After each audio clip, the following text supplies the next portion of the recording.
Hello అండి. అందరికీ నమస్కారం. ఎలా ఉన్నారు? మీ అందరూ బాగుండాలని మనస్ఫూర్తిగా శివయ్య కోరుకుంటున్నానండి.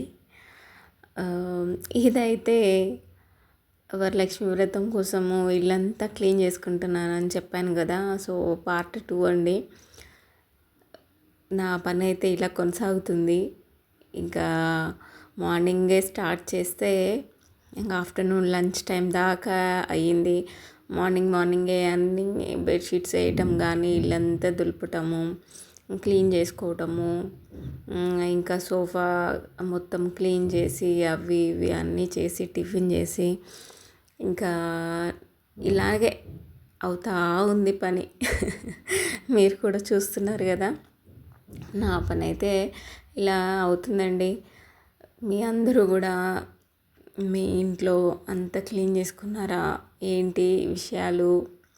వరలక్ష్మి వ్రతం మీరు ఎలా చేసుకున్నారు? ఆల్రెడీ 2 వారాలు కంప్లీట్ అయినాయి కదా. మీరు ఎవరైనా వరలక్ష్మి వ్రతం చేసుకున్నారా? చేసుకుంటే నాకు కామెంట్స్ చెప్పండి.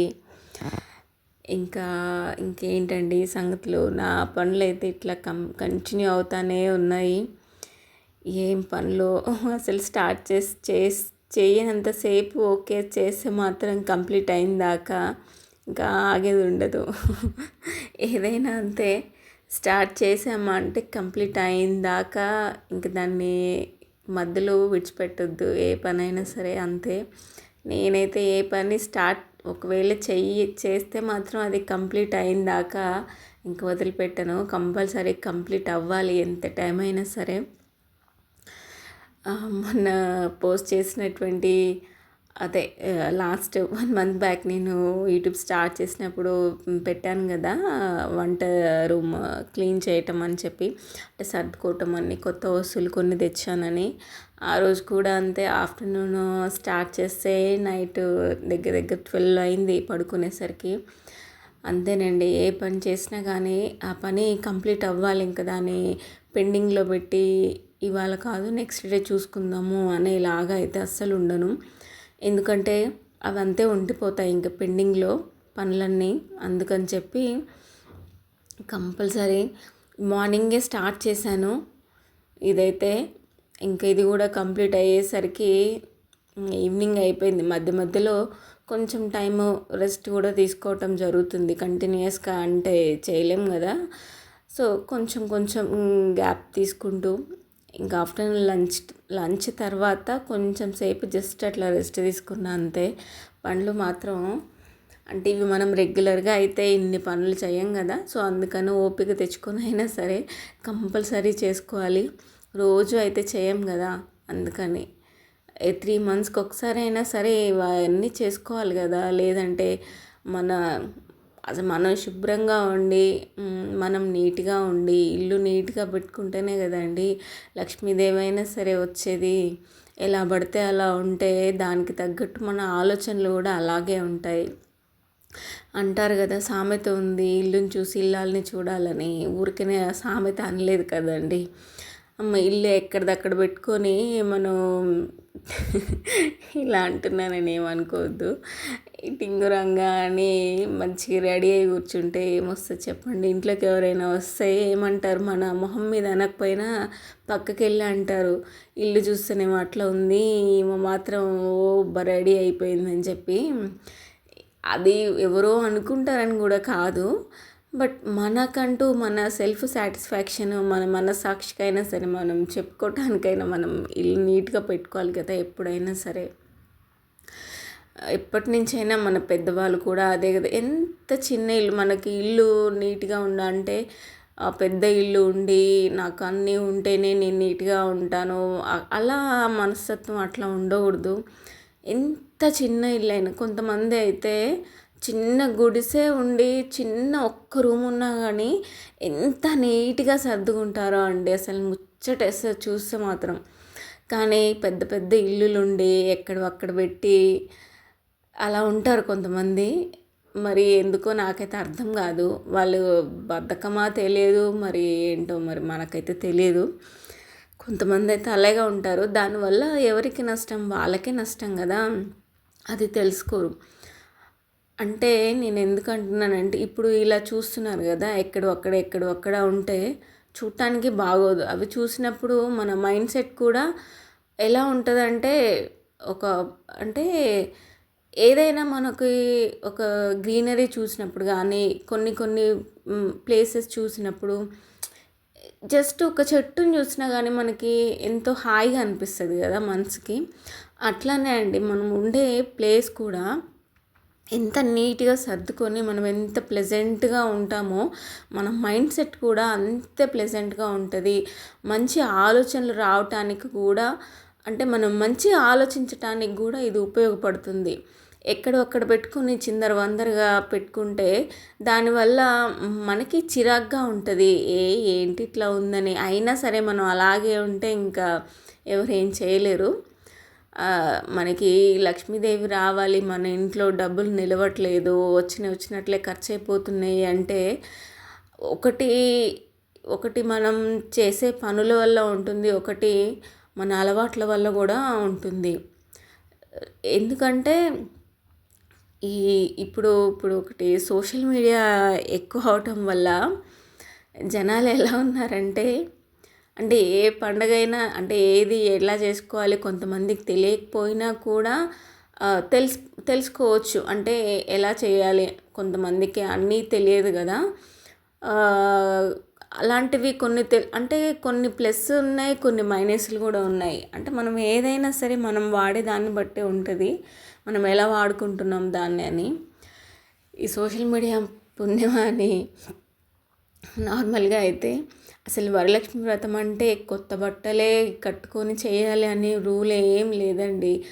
అసలు అమ్మవారికి మనం ఉతికిన బట్టలు ఏవైనా సరే ఉతికిన బట్టలు వేసుకొని అసలు అమ్మవారికి చీర అంటే ఎవరి స్తోమత వాళ్ళది. వాళ్ళు పెట్టాలి అనుకొని పెట్టగలను అనుకుంటే పెట్టొచ్చు. లేదు నా దగ్గర ఇంతే ఉందమ్మా అంటే అమ్మ మనస్ఫూర్తిగా స్వీకరిస్తుంది కదా!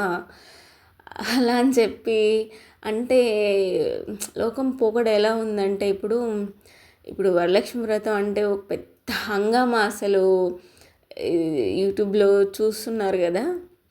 అంటే చీరలు పెట్టాలని చెప్పి కంపల్సరీ వచ్చిన వాళ్ళకి వాయినాలని, వాయినం అంటే మనకి తమలపాకు, ఆకు, వక్క, పండ్లు, వీలైతే ఒక బ్లౌజ్ పీస్, జాకెట్ ముక్క, లేదంటే ఇంకా ఓన్లీ తాంబూలం ఇచ్చిన వాయినం అని అంటారు. కానీ రిటర్న్ గిఫ్ట్స్ అని ఇది ఎలా ఉందంటే ఇప్పుడు చేసుకోలేని వాళ్ళకి అదొక మనస్తాపం. అది వాళ్ళు చూసి మళ్ళీ మనం చేసుకోలేకపోతున్నామే అలా అని. అలా ఏం ఉండదు. అలా చేస్తేనే చేసినట్టు కాదు పూజ అంటే. వరలక్ష్మి వ్రతం అంటే మన మనస్ఫూర్తిగా అమ్మవారిని ఎలా మన మనసు పెట్టి అమ్మవారికి నీ నీ మన మన స్థాయికి తగ్గట్టు, మన తాహతకు తగ్గట్టు ఏమి ఇచ్చినా తీసుకుంటుందండి అమ్మవారు. ఎన్ని నైవేద్యాలు పెట్టాలని కూడా ఏమి ఉండదు కదా! ఇన్ని పెడితేనే నేను స్వీకరిస్తా అని ఏమి ఉండదు అక్కడ. అంతా ఒకరిని చూసి ఒకరు నేర్చుకోవటం తప్ప ఏమి ఉండదు. అది ఎందుకంటున్నానంటే చాలామంది అంటే జనాలు కూడా కొంతమంది అలాగనే ఉన్నారు.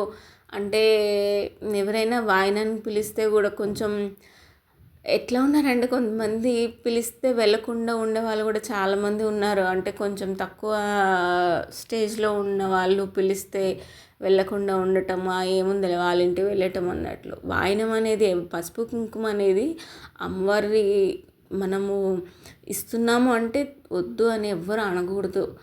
అది సాక్షాత్తు మన ఏమంటారు మన పసుపు కుంకుమలతో సమానం. అమ్మవారికి పూజ చేసుకొని వాయనం ఇస్తున్నారు అంటే దానికి చాలా విలువ ఉంటుంది. మన సనాతన ధర్మం ఎంత గొప్పది, మన సాంప్రదాయాలు కానీ ఎంత గొప్పవి. అసలు ఏ పూజ అంటే ఏది చేసినా ఇప్పుడు ఒక పెద్ద హడావుడి అయిపోతుంది. భక్తి ఉంటుందో లేదో పక్కన పెడితే ఈ హడావుడి ఎక్కువ. రిటర్న్ గిఫ్ట్స్ అని అసలు నైవేద్యంగా కొంచెం వీలైతే కొంచెం పాయసం వండి పెట్టినా చాలండి. ఇన్నిన్ని రకాలు పెట్టాలని కూడా ఏం లేదు. అది మన ఇష్టం అంతే తప్ప ఇది ఇలాగే చేయాలని ఎక్కడ ఏమీ లేదు. మనం సంతోషంగా ఉన్న దాంట్లో తృప్తిగా అమ్మవారికి జస్ట్ కలశం పెట్టుకొనైనా, ఒక ఫోటో ఉంటే అమ్మవారి ఫోటో పెట్టుకొనైనా చేసుకోవచ్చు. కలశం ఉంటే కలశం పెట్టుకోవచ్చు. లేదంటే అదే చెప్తున్నాను కదా, మనకి అంత తాహత లేనప్పుడు వాళ్ళు అలా చేసుకుంటున్నారు, మనం ఇలా చేసుకుంటే ఏం అంటే ఇలా మనం కూడా అలాగే చేసుకోవాలని అది గొప్పలకు పోయి అప్పులు చేసి తిప్పలు పడ్డము ఇవన్నీ ఎందుకు? అట్లా అంత అవసరం లేదు అసలు. ఎవరైనా సరే వాళ్ళకి ఎలా చేసుకోవాలని ఉంటే అలా చేసుకోవచ్చు. కొంచెం ఎక్కువ అనేది అంత అవసరం లేదు. ఇంకా ఇప్పుడైతే అది కొనాలంటారు, ఇది కొనాలంటారు. అసలు ఏంటో అసలు నాకైతే అర్థం కావట్లేదు. కొన్ని చూస్తేనైతే నవ్వాలో ఏడవాలో కూడా అర్థం కాదు. ఇట్లా అయితే కొంచెం అయితే కష్టమేనండి. మరి ఇంతగా ఉంటే ప్రతిదీ కొత్తదే కొనుక్కోవాలి, ప్రతిదీ కొత్తదే కొనుక్కొని పెట్టుకోవాలంటే చాలా కష్టం అసలు. అలాగే చేయాలని కూడా లేదు అసలు. మన దగ్గర ఉన్నది ఉతికిన బట్టలు వేసుకొని చేసిన పూజనండి అది. మనం మనసు పెట్టి మనం భక్తితో చేయాలి తప్ప ఇప్పుడు అన్ని హంగులు ఆర్భాటాలకు పోయి మనసులో భక్తి లేకుండా మిగతావన్నీ చేసిన యూజ్ ఏంటి? ఇప్పుడు మన చేతులతో మనం నైవేద్యం ప్రసాదం చేసుకొని పెడితేనే కదా ఏదైనా సరే. అది కూడా ఇప్పుడు బయట నుంచి ఇప్పుడు ఎలాగ ఫంక్షన్లకి క్యాటరింగ్ ఎలాగుందో ఇప్పుడు ఈ వరలక్ష్మి వ్రతంకి కూడా మేము నైవేద్యాలు మీ పూజ టైం కల్లా పంపిస్తామని. అది ఏంటంటే అది పూజైనా అసలు? మన చేతులతో మనం వండి పెట్టాలి నైవేద్యం అంటే. కానీ ఎవరో వండి పెడితే తీసుకొచ్చి దాన్ని మనం అమ్మవారికి నైవేద్యంగా సమర్పించడం ఏంటి? ఇలా అయితే చాలా జరుగుతున్నాయి. చూస్తుంటేనైతే నవ్వు వస్తుంది కొంచెం. అయితే ఏంటి ఇట్లా కూడా చేస్తారా అని. ఇంకా ఏం చేస్తాం, అట్లా ఉన్నారు జనాలు. ఏదైనా డబ్బుతో కొనొచ్చు అన్నట్లు. డబ్బుకి విలువ ఇవ్వాలి, కానీ అది ఎక్కువ అవ్వకూడదు. ఏదైనా అతిగా ఉండకూడదు. మనం ఏది ఎంతవరకు వాడాలో అంతవరకే వాడాలి అంతే తప్ప డబ్బులు ఉన్నాయి కదా అని ఇష్టం వచ్చినట్లు ఖర్చు పెట్టుకోవటము, తర్వాత లేనప్పుడు బాధపడటము, ఇవన్నీ చెప్తుంటే మీకు కూడా అనిపిస్తుంది. మీరు కూడా ఎక్కడో దగ్గర చూసే ఉంటారు. మీరు కూడా యూట్యూబ్లో చూస్తూనే ఉంటారు కదా. ఇప్పుడు సోషల్ మీడియా సెలబ్రిటీలు ఎలా చేస్తున్నారు. అంత అవసరం లేదు. మనకు నచ్చినట్లు మనం చేసుకుంటే చాలు. రిటర్న్ గిఫ్ట్స్ ఇవ్వాలి, అది ఇవ్వాలి, ఇది ఇవ్వాలి, అన్ని పిండి వంటలు చేయాలి, ఇన్ని వంటలు చేయాలి, ఇట్లా ఏం లేదు.